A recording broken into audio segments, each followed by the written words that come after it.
Los que tengan alrededor de 30 años seguramente recordarán esta maravillosa serie, que se emitía por un canal de televisión paraguayo desde el año 1993 hasta el año 1997.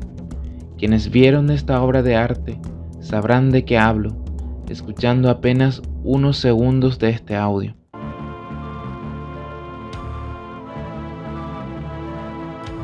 Pues sí, estamos hablando de Sombras en la Noche, un programa que rompió récords de audiencia y fue declarado de interés nacional por la Presidencia de la República del Paraguay y de interés cultural por el Ministerio de Educación y Cultura.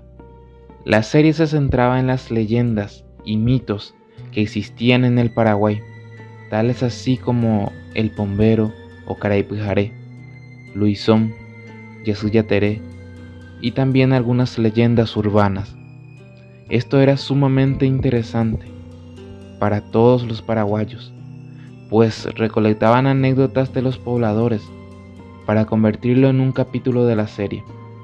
Cabe destacar que en la época en que se grabó no existían muchas tecnologías de producción, además de los costos enormes que éstas representaban. Pero a pesar de esto, y me quedo corto diciendo, pudieron sobrellevar perfectamente para entregarnos un contenido de calidad y puedo decir, inclusive con efectos creíbles, al menos para ese tiempo.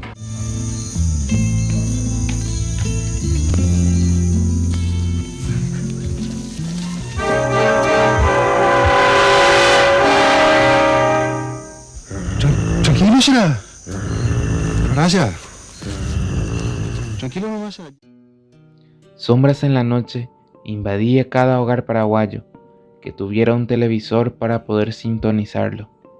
Las familias al llegar las 20 horas ya estaban expectantes reunidas frente a la pantalla.